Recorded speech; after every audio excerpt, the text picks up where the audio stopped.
Comme un enfant qui vient demander quelque chose à maman, mais qui ne le dit pas. Exactement, oui. Et du coup, après, je lui ai dit que j'avais des sentiments pour elle, mais elle n'a pas directement accepté. Elle m'a dit que c'est vrai, je ressens quelque chose de mon côté, mais je ne suis pas prête à m'engager. Clairement, elle m'a dit ça.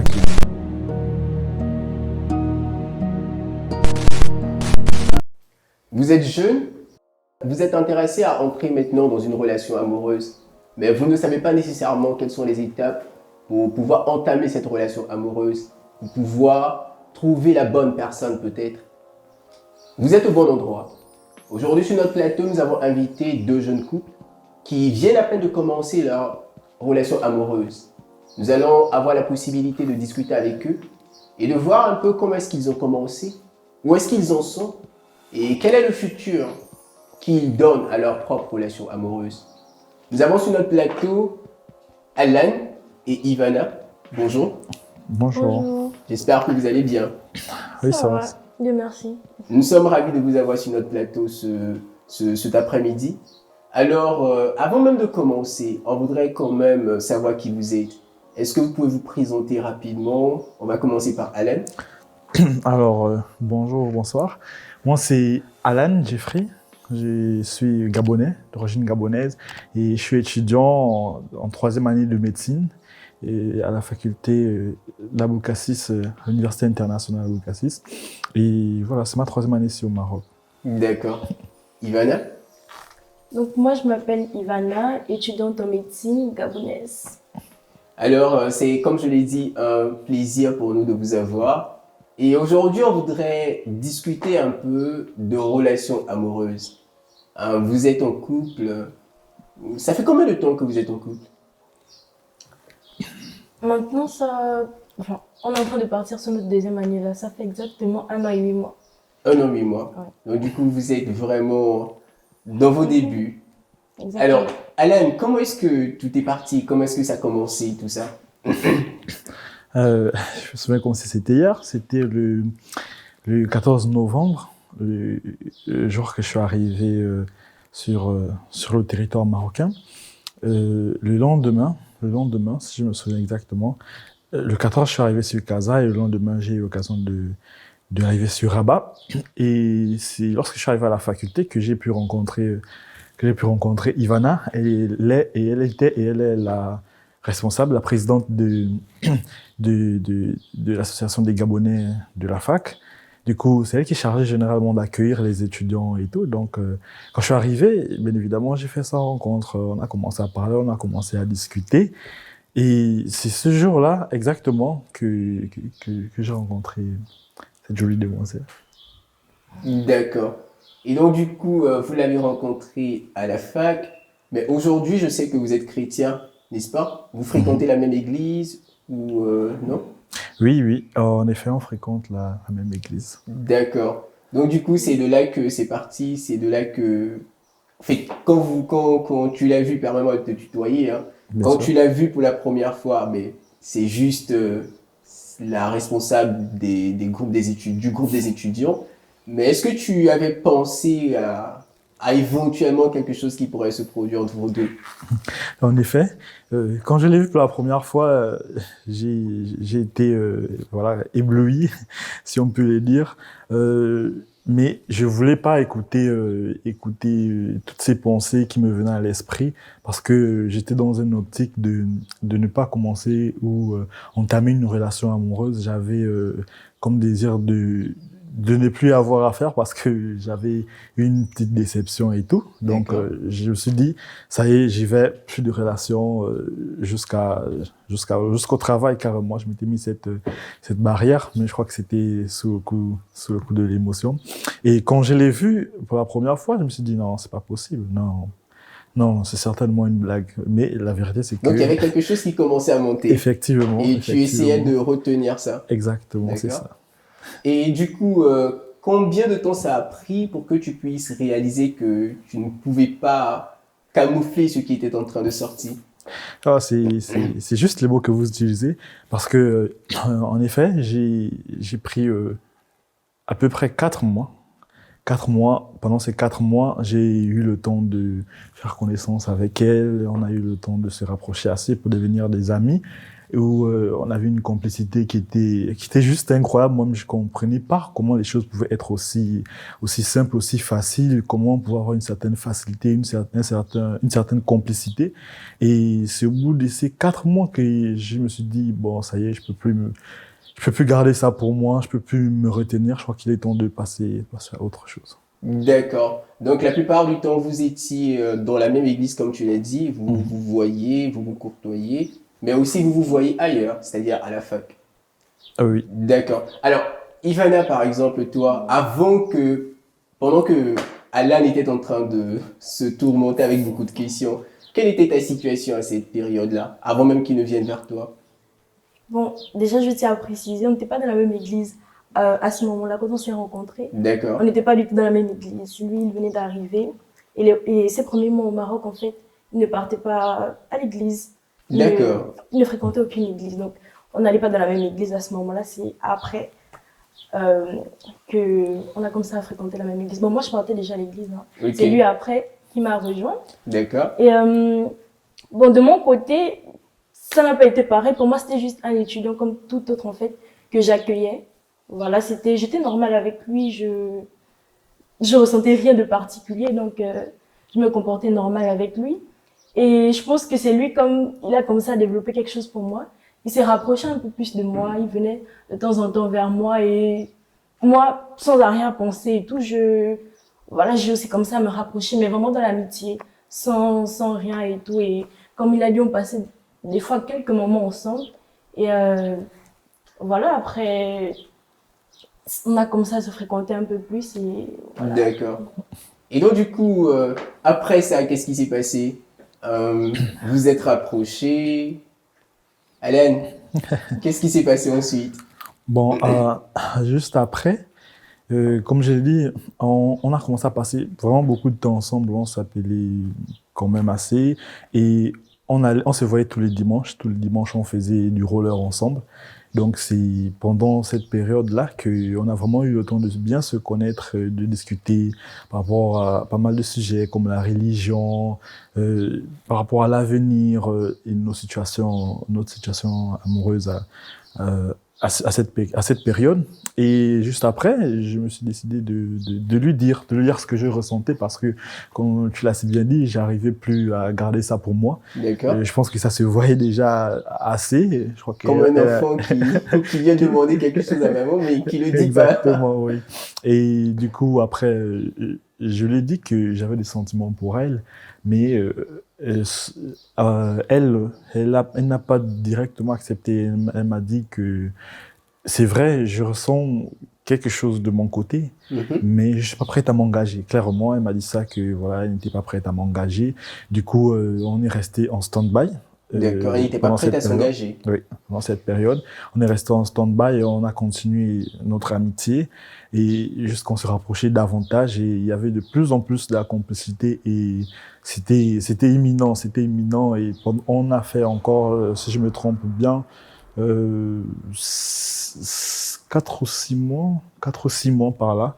On a continué à se fréquenter et à discuter et ce n'est qu'après après être rentré au pays, après avoir vu sa famille, après avoir vu, elle également, elle a vu certains membres de ma famille, après tout ce qui s'est passé, on a décidé de s'engager, qu'elle a décidé de dire oui. D'accord. Mais ça ne s'est pas déroulé aussi rapidement comme ça. Elle était Il y a eu pas, difficile. oui, exactement. Et il y a eu pas D'accord. mal d'étapes, pas mal de choses qu'on a dû faire, qu'on a dû s'imposer avant de décider Comme quoi, de par exemple? s'engager. Bon, déjà, on a prié. D'accord. Ce qui est évident, on a prié, on a demandé à Dieu si véritablement il fallait s'engager, véritablement il fallait se lancer dans cette relation. On a jeûné également, on a prié, on a jeûné pendant une semaine. Et on se dit à la fin de cette semaine, Mhm. on va faire quelque chose de simple, c'est que on va parler aux parents de façon directe et claire. Je tiens à préciser que à cette époque, ma mère, elle était plutôt du genre les mères africaines qui D'accord. laissent pas leur enfant n'importe comment. Et en plus, j'étais au fils unique. Donc, la dernière expérience que j'avais eue, la dernière fois que ma mère m'a vu parler au téléphone avec une fille, et elle s'est carrément fâchée avec moi. Elle était dans une colère ardente et tout. Du coup, je me suis dit, waouh. Si je dis à ma mère que j'ai une copine que j'ai envie de me lancer dans une relation, elle va peut-être me décapiter. Et c'est vrai que c'est assez gênant à mon âge, mais c'est la relation que j'avais avec ma mère. Donc on s'est dit, je vais en parler à ma mère. Et si ma mère ne trouve pas d'inconvénient, on va en parler à sa mère, à elle. Enfin, moi, je vais parler à sa mère et on va également parler au pasteur. Donc c'était 3 personnes à qui on a décidé de se confier et de présenter nos projets. On s'est dit, si ces 3 personnes sont toutes d'accord, c'est Il que n'y a pas de raison il n'y a de pas ne de pas le raison faire. exactement. Et il y a un verset qui nous est venu à l'esprit à cette période, c'est Proverbe 16 au chapitre 7 qui dit que quand Dieu dispose favorablement, quand Dieu dispose les voies d'un homme, je me souviens plus exactement du verset, mais je crois que c'est quand Dieu approuve, c'est ça. Quand Dieu approuve les voies d'un homme, Il il dispose favorablement à son égard, même ses ses ennemis. adversaires. Voilà, on se dit ça que si Dieu dispose même ses adversaires, combien de fois nos amis, combien de fois nos parents. Donc, c'est évident que si nos parents sont d'accord, malgré qu'il y ait une forte probabilité que tous ne soient pas d'accord, et que le pasteur nous donne également son feu vert après ce qu'il a remarqué, ce qu'il a vu de nous, notre évolution, etc., c'est que cette relation, elle voit la réussite. Donc, c'est ce qu'on a fait. On a prié, on a jeûné pendant cette période. Et à la fin de cette période, on s'est lancé, on a parlé aux parents et on a été juste surpris des résultats. On était vraiment, vraiment satisfaits dans la mesure où ma mère, elle n'a pas réagi comme je pensais. Elle m'a pas décapité. Elle m'a juste dit, ah, bravo mon fils, tu grandis, vraiment, c'est une bonne chose et tout. Du coup, je l'ai présenté à Ivana. Et ça s'est très bien passé. Après ça, j'ai parlé à sa mère, à elle également. J'ai dit à sa mère ce que je ressentais pour sa fille, les projets que j'avais à son égard. Et elle aussi, elle était d'accord. Elle a dit que ça lui fait plaisir de savoir que, voilà, il y a déjà des gens qui s'intéressent à sa fille, premièrement, et que je vienne lui parler à elle, c'est plutôt respectueux, etc. Et pour elle, elle est tout à fait d'accord. D'accord. Et après, on en a parlé au pasteur. D'accord. Et c'est bien terminé. Alors, ça, c'était toi faisant le pas vers Ivana et ensuite avec toutes les étapes qui allaient autour. Mais Ivana, quand il est venu t'avouer ses sentiments, comment est-ce que tu les as pris? Quelles étaient tes pensées? Et en plus, tu avais dit que vous n'étiez pas dans la même église et tout ça. Alors, comment ça s'est passé jusqu'à ce que vous décidiez de tous ensemble prier et ensuite comment je vais dire avancer dans toutes ces étapes qu'il vient de citer? Déjà, on a commencé à passer du temps ensemble en fait parce que je voulais apprendre les rollers et il m'a proposé. D'accord, c'était une belle technique. Oui, du coup, comme il a dit, on se voyait les dimanches pour faire du roller. C'est comme ça qu'on s'est juste rapprochés. Moi, comme je disais, j'avais aucune arrière-pensée, surtout qu'à ce moment-là, comme lui, je voulais vraiment pas de relation. Mais alors là, vraiment pas. Et je voyais clairement que il s'intéressait à moi en fait. C'était clair comme vous l'aviez dit.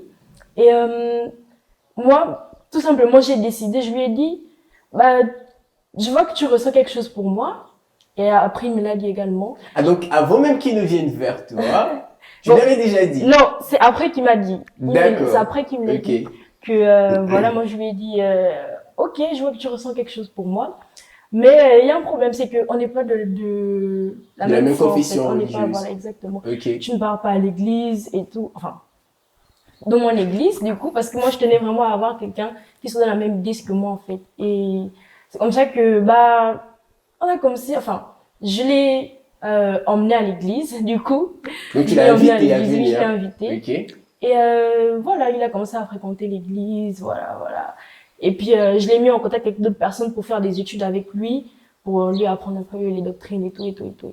Et en gros, faire des études avec lui, vu que je voulais pas que ce soit avec moi, pour ne pas, voilà, peut-être l'influencer et tout. Et j'ai vu vraiment qu'il était convaincu. J'ai vu que, voilà, il s'intéressait, les personnes... Alan, tu n'étais pas convaincu à cause d'elle ou bien Ouais, tu étais convaincu à cause de quoi? C'est la question qu'effectivement tout un chacun pourrait soulever. Mais je tiens à dire que non, c'est pas à cause d'elle que j'ai été convaincu. Je suis quelqu'un d'assez fixé dans mes pensées. Quand je crois ou quand je pense quelque chose, c'est pas facile de me faire changer d'avis. À part ça aussi, ce que tu dis, c'est la vérité aussi. Les arguments sont assez convaincants. Donc, pendant toute cette période, sincèrement, moi, j'avais pas du tout l'intention de changer d'église ou d'aller dans son église. Je venais m'inviter. Ok, je suis venu voir, voilà, passer l'ambiance. Et moi, je comptais pas du tout, voilà, rester. Ce n'est que quand j'ai voyagé l'été au Gabon, quand je suis allé au Gabon, l'expérience que j'ai eue avec l'église au Gabon, Donc, qui tu m'a es véritablement parti changé. dans la même église, dans la même dénomination religieuse, mais au Gabon cette fois-ci. Exactement, D'accord. exactement. Et c'est là que vraiment j'ai été convaincu, c'est là que vraiment tout a changé, que j'ai étudié avec aussi d'autres personnes au Gabon. Cette fois, j'ai étudié ça avec Johan.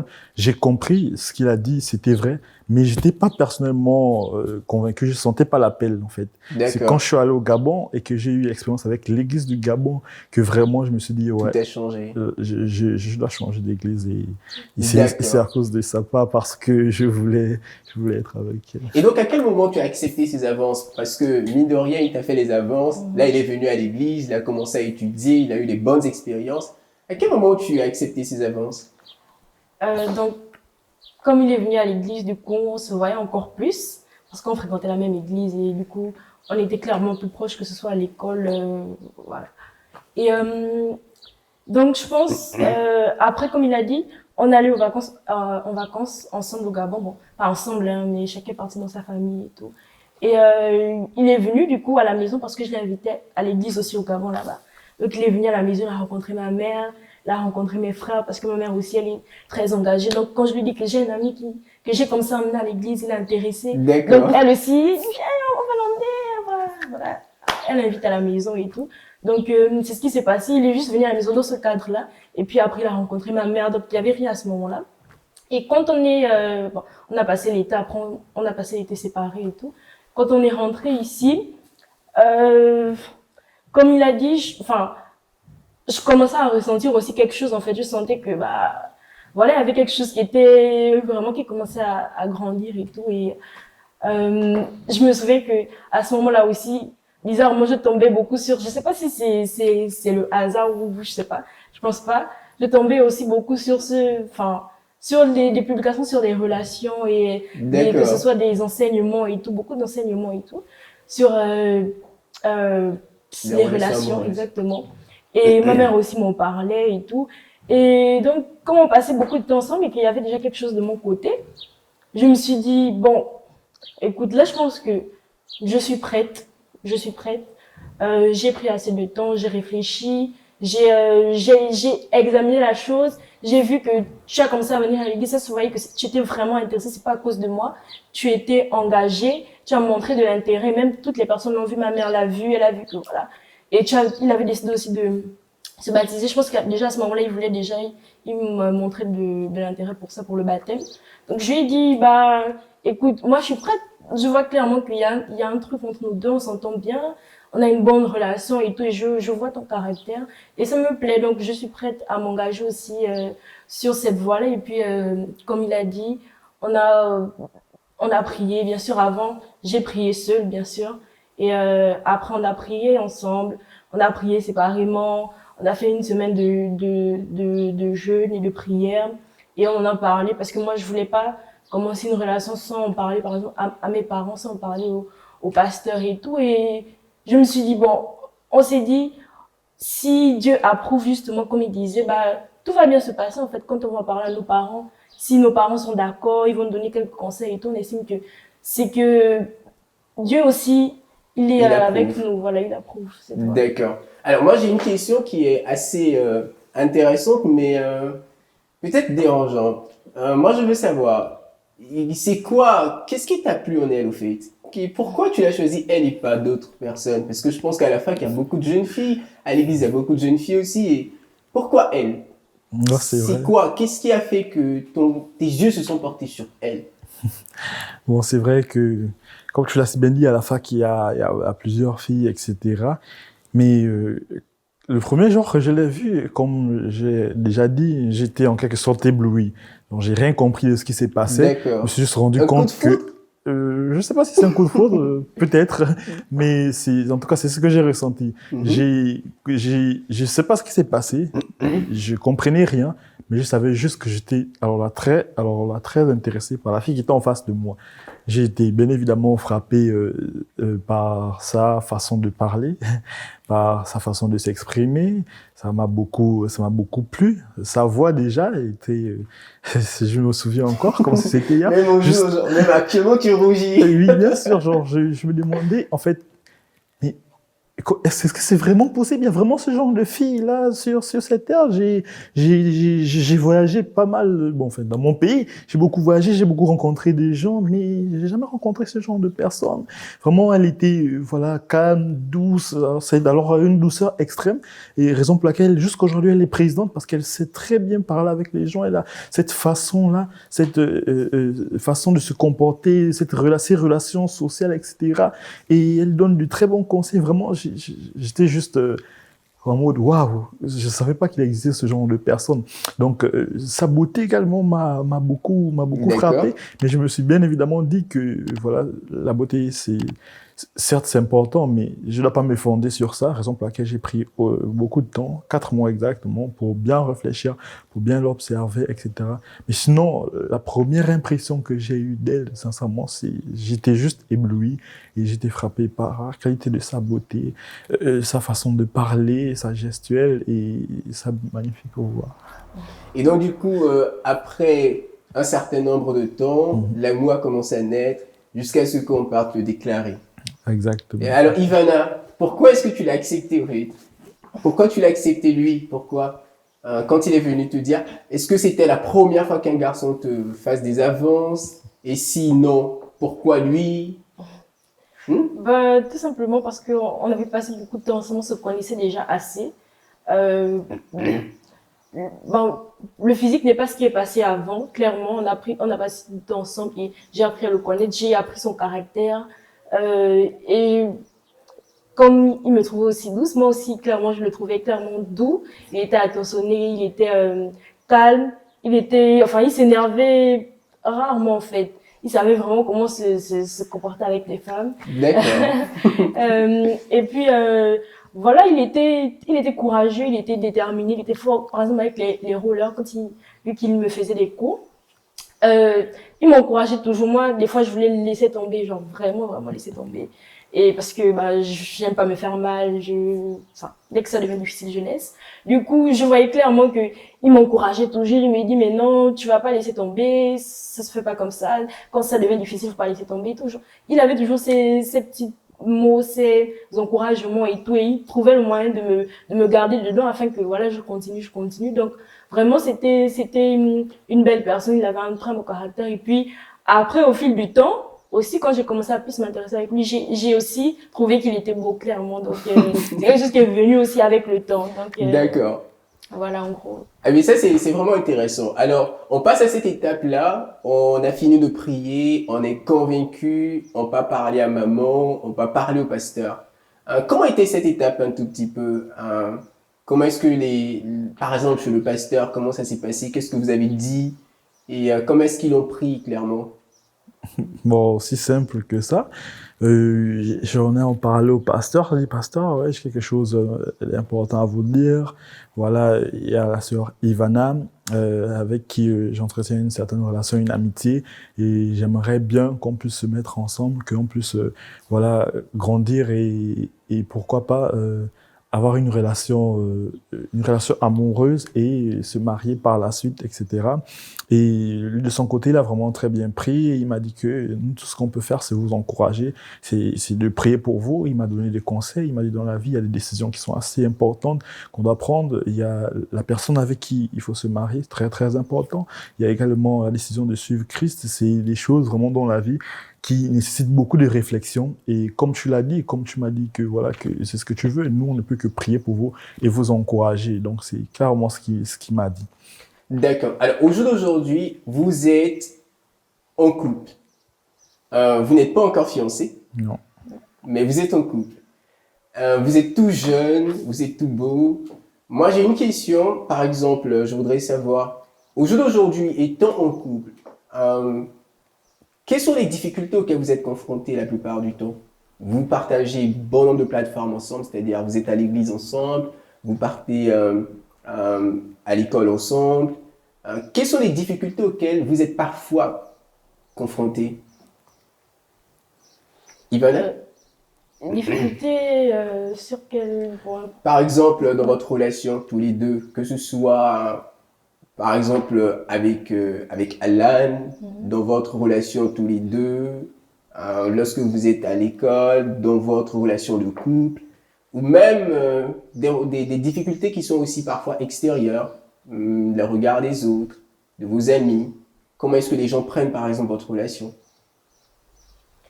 Bah, sur ce point-là, par rapport aux autres, ça s'est bien passé, que ce soit par rapport à nos parents, que ce soit par rapport aux autres. Après, voilà, c'est toujours un peu difficile de se mettre en couple avec quelqu'un parce que enfin, deux caractères différents, on va dire.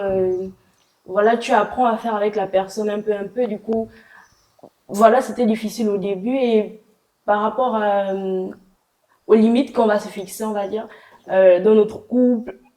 Il y a des choses sur lesquelles, par exemple, sont entendues clairement, et il y a d'autres choses où c'était un peu plus difficile à mettre en place. Donc, sur ce point-là, ça a été aussi difficile et Moi, je veux avoir ça, quelques exemples. Par exemple, dans votre couple aujourd'hui, vous avez des principes. Si, donnez-moi un exemple de quelques principes que vous appliquez afin de ne pas peut-être commettre des erreurs. D'accord. Donc, bon, nous, dès le départ, vu qu'on était un couple chrétien et que tous les deux, on voulait une relation saine, on ne voulait pas vraiment, on voulait une relation saine et voilà que notre relation soit en accord avec la parole de Dieu, clairement. On avait cet objectif-là. Donc, bien évidemment, on a, comme tout couple chrétien qui se respecte, on va dire, on a fixé des limites, on a fixé des règles, on a discuté dès le départ. C'est quoi ces clairement. limites? Oui, j'en viens. On a discuté dès le départ. On sait que, par exemple, en tant que couple chrétien, comme je disais, il y a les relations sexuelles, tout ce qui est relations sexuelles qui est D'accord.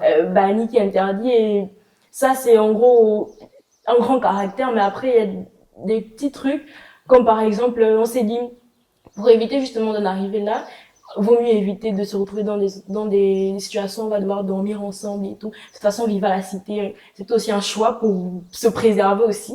Donc, c'était l'avantageux pour nous dans ce sens que, voilà, on n'avait pas à gérer ce problème de dormir ensemble, ou bien je pouvais pas aller dormir chez lui et tout. Donc, on est resté à la cité pour ça aussi. Et en gros, c'est ça, on a tout fait pour éviter ce genre de situation. On va se retrouver seul. Mais est-ce que les attouchements, les petits bisous sont permis? Ça, par contre, la vérité, on a eu un peu de mal au début, justement, à D'accord. clairement mettre une limite là-dessus. Et c'est des choses qui sont venues avec le temps.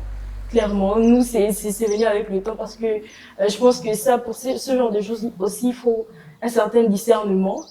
Voilà, en tant que chrétien, c'est clairement que bah, les relations sexuelles sont interdites, ça, c'est clair, on ne discute pas dessus. Mais il y a des petites choses qui parfois sont subtiles. Exactement. Donc, il y a ces petites choses-là qui sont parfois difficiles à accepter de laisser parce qu'on a normalisé ça, on a banalisé ça, on s'est dit, bah, c'est pas des rapports sexuels, donc on peut le faire de toute façon. Donc, on n'arrive pas à l'acte et tout. Tant pis, donc, mais vite fait, on s'est rendu compte que c'était pas possible, en fait, que on devait arrêter ça, en fait, qu'on devait pas continuer dans cette voie-là, et voilà, on a su arrêter avant que ça n'aille loin, on va dire. D'accord. Alors, aujourd'hui, par exemple, vous êtes encore à la fac, vous faites des études de médecine. Je pense qu'il vous reste encore au minimum 3 années pour certains ou 4 années pour d'autres.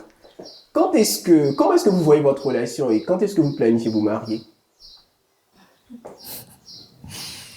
Bon, c'est une question assez. Est-ce que vous n'allez pas rester dans cette situation pendant très très longtemps, je pense? Non, non. Alors, c'est quoi le projet? C'est quoi la planification que vous avez? Bon, on a prévu se marier au plus tard à la fin de nos études. Donc, dans 4 ans environ.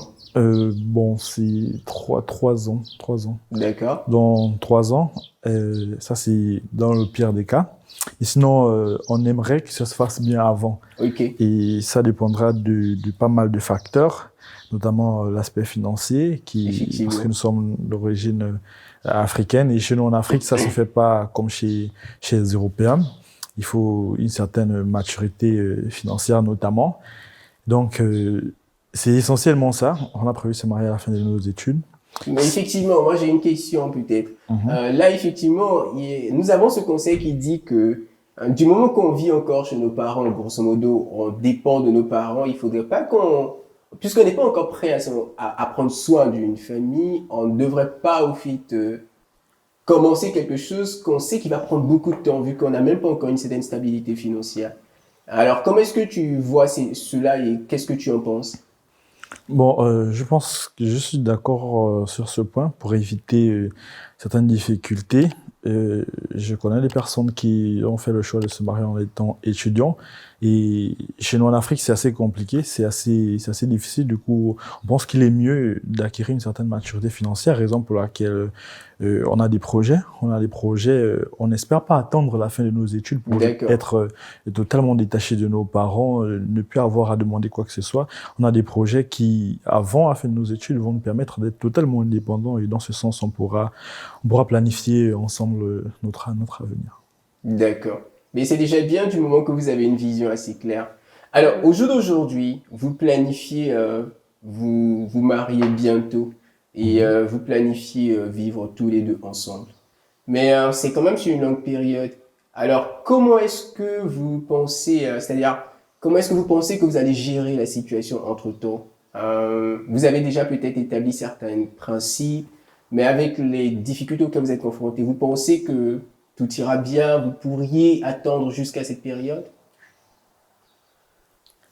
Bon, franchement, oui, parce que, comme je disais, on a eu des difficultés un peu au début, voilà, savoir ce qu'il ne faut pas faire, ce qu'il faut faire. Bon, c'est des choses que on a compris tous les deux, c'est pas des choses que on s'est juste imposé pour s'imposer ou bien pour suivre la tendance en fait. Mhm. Donc, clairement, c'est des choses qu'on a comprises, pardon, et que voilà, on a décidé ensemble. Et donc, avec l'aide de Dieu, bien sûr, on espère que on va s'y tenir jusqu'au mariage. Bon, on a prévu une échéance, comme il a dit, maximum à la fin de nos études, mais dans le meilleur des cas, ce qu'on voudrait, c'est faire 3 ans de fréquentation, 3 ans de fréquentation, et après 3 ans maximum de fréquentation en fait. Et après 3 ans, au moins déjà se fiancer, D'accord. et après les fiançailles, enfin, faire une période de 1 an dans les fiançailles et après se marier. Et normalement, voilà, on ne pense pas que, enfin, je sais que c'est pas facile le mariage, tout ce qu'on entend, on a l'habitude de dire que voilà, c'est pas facile d'apprendre à vivre avec quelqu'un. Mais bah, on sait que ça va aller par la grâce de Dieu si Dieu est toujours avec nous. Enfin, si Dieu, comme Dieu est avec nous, parce qu'on croit Effectivement. que Dieu est avec nous, il approuve cette relation. Donc, on ne voit pas des raisons pour lesquelles ça n'irait pas, en fait. Et même s'il y a des difficultés et tout, on va s'adapter et puis on va prier Dieu et puis on va avancer encore. Et voilà, on espère justement par rapport aux décisions qu'on a prises pour ne pas pécher. Voilà, on espère que on va tenir jusqu'au mariage et on y croit. Et Dieu va nous donner la force en tout cas. Donc, D'accord, parce que tout compte fait, le mariage est un pas de foi, hein, quelque part. On n'est pas certain de ce qu'on aura à l'intérieur et de comment ça va se passer. Mais il y a déjà une base sur laquelle on se concentre, une base sur laquelle on démarre et qui nous permet de pouvoir aboutir à quelque chose. Alors, moi, peut-être l'une des dernières questions que je voudrais vous poser. Au jour d'aujourd'hui, vous avez mentionné qu'au départ, il y a eu quelques erreurs, hein, notamment des habitudes que vous aviez qui n'étaient pas assez intéressantes et que vous avez travaillé pour pouvoir éviter. Mais y a-t-il d'autres erreurs, par exemple, auxquelles vous avez été confrontés? Et si oui, comment est-ce que vous les avez surmontées ou comment est-ce que vous planifiez les surmonter? euh, bon, je dirais que,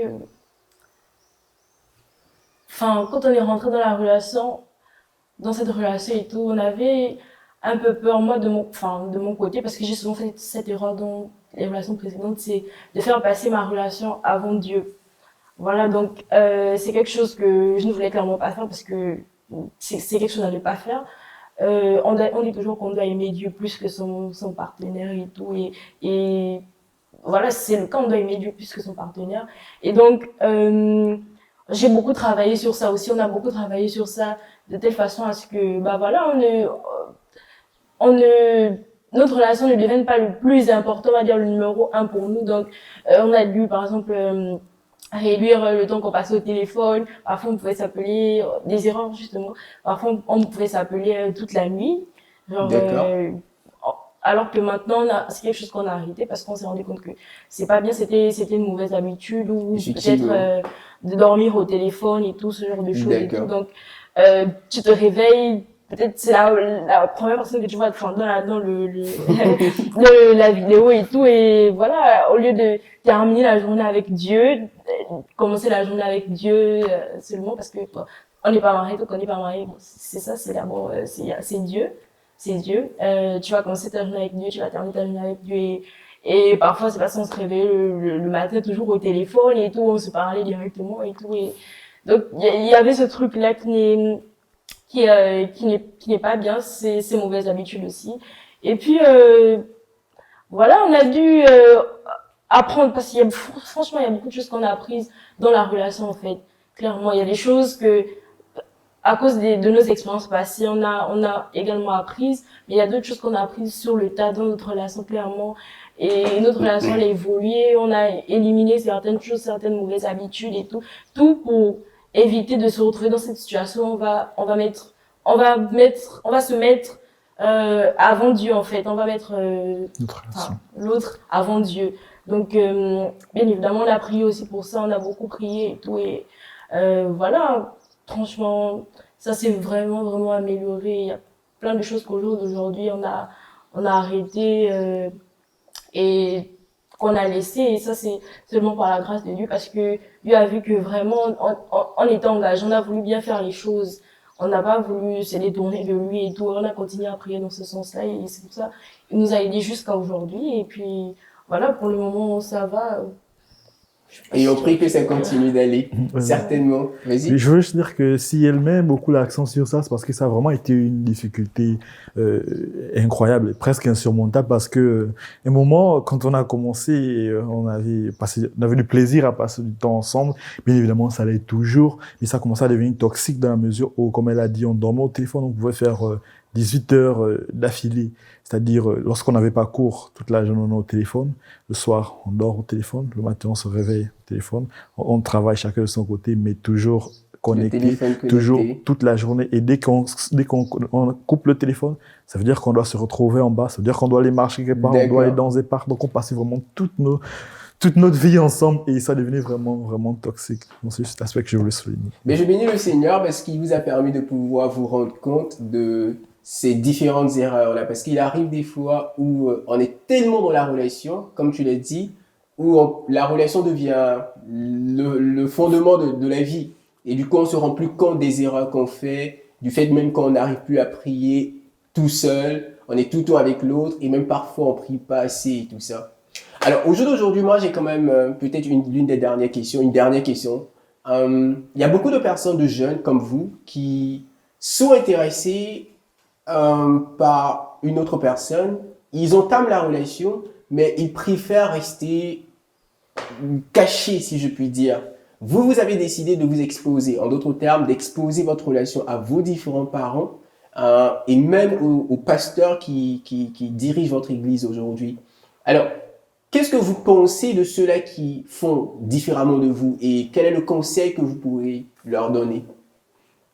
Bon, moi, je pense vraiment, je crois que ça nous a beaucoup, beaucoup beaucoup aidé dans notre relation le fait que on soit exposé, que voilà de notre côté, la communauté par exemple, vu qu'elle était la présidente et qu'elle avait des rapports avec tous les Gabonais, donc ça s'est un peu propagé du coup, on va dire tout le monde était au courant et moi j'avais pas de problème par exemple, c'est-à-dire quand il y avait quelqu'un qui voulait la draguer par exemple, D'accord. automatiquement il y avait des frangins, il y avait des frères, c'est un langage argotique, qui allaient directement dire hey, toi calme-toi, elle est déjà prise. D'accord. Si tu fais quelque chose, bah, tous on va sauter sur toi. Oh là là. Voilà. Et dans ce même sens aussi, moi, je pouvais pas porter des regards ailleurs parce que On te surveillait d'une certaine exactement. manière. Même lorsque j'apparaissais dans un endroit, on venait lui dire ah j'en ai vu Alan là-bas, on a vu Alan. Et il se dit souvent je sais parce que on s'est dit tout. Et sur ce point-là, ça nous a vraiment beaucoup aidé. Et l'autre aspect aussi. Par exemple, au niveau des parents et de tout ça. Exactement. Au niveau des parents, le fait que nos parents soient au courant, ça nous a déjà aidé comment dire, à être un peu plus responsable et à se dire que, voilà, je dois me comporter vraiment bien avec la personne qui est en face de moi. Parce qu'on peut pas partir comme ça. Voilà. Tu auras des explications à donner. Exactement. Donc, ce qui fait que je pouvais pas lui manquer de respect, je pouvais pas, lorsqu'on se disputait, par exemple, je pouvais pas. Ah, il arrive que vous discutiez. Bien évidemment. Dans toutes les relations, je pense que voilà, il y a forcément des périodes où ça s'est titillé un peu. Du coup, quand on se disputait, je pouvais pas, comment dirais-je, je pouvais pas avoir des mauvaises pensées, des mauvaises idées. La quitter, par exemple, ça me traversait par l'esprit. C'est pas une option. Voilà, parce que, voilà, clairement, les problèmes qu'on a traversés, c'est pas des problèmes en tant que tels, c'est des petites disputes. Tu as oublié de me dire je t'aime avant de dormir, voilà, des trucs comme ça. D'accord. Vraiment, c'est pas des problèmes importants. On n'a pas encore eu des problèmes qui ont vraiment mis en cause notre relation. Sinon, dans ce sens, ça nous a aidé à gérer parce qu'on s'est dit, tiens, c'est une grande responsabilité. Les parents sont au courant, on ne doit pas faire de bêtises déjà parce que c'est une des choses que nos parents nous avaient dit. Ma mère, par exemple, a dit, comportez-vous bien, soyez sages, ne faites pas de bêtises. Donc, même lorsque ça te vient de te souffler l'idée, automatiquement, ça disparaît parce que tu as cette responsabilité-là, tu as ce devoir-là envers les parents. Donc ça, je pense que ça nous a vraiment aidé d'être exposés. Et je pense que lorsqu'on est caché, c'est un piège, enfin, je dis ça par rapport à notre relation. Quand on est caché, c'est un piège, on se dit personne ne nous voit, personne ne va nous reprocher quoi que ce soit, il y a que Dieu est miséricordieux, Dieu va nous pardonner. Alors que dans notre relation, il y avait non seulement le regard de Dieu, mais il y avait également le regard des autres qui nous a encouragés, qui nous a vraiment fortifiés dans ce sens où on a évité pas mal de problèmes.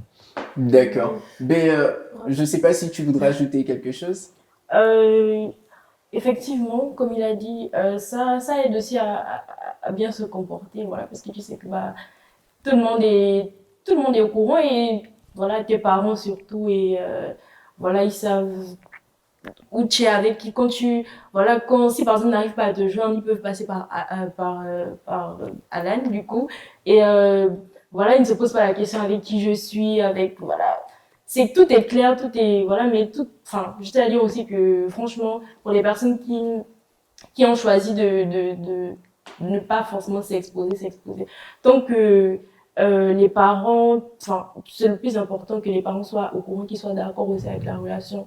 Je pense que c'est une étape, importante, même si il y a parfois ces personnes qui ont peur même de dire à leurs parents parce qu'ils se disent que c'est pas ma femme ou bien je sais pas si je vais l'épouser genre donc j'ai pas d'abord envie de présenter quelqu'un que peut-être je vais pas épouser à mes parents. Bon, certes c'est pas le mariage, on est conscient que c'est pas le mariage, on garde ça à l'esprit parce que parfois on a tendance à trop aussi peut-être s'engager pensant que c'est le mariage. Donc on garde ça à l'esprit que ce n'est pas le mariage, mais toutefois c'est important quand même de prévenir les parents, voilà, qu'ils sachent qui ma fille fréquente et voilà, si je sais pas, bon c'est vrai qu'ils sont pas avec nous ici, mais il faut qu'ils sachent quand même que voilà, si je suis dehors en général c'est avec lui et tout et donc voilà c'est important, mais toutefois ces personnes qui ne veulent pas peut-être s'exposer, que tout le monde voit qu'ils sont ensemble, bah on ne juge pas tant que leurs familles sont au courant et que, voilà, un responsable, comme nous, on a prévenu le pasteur aussi.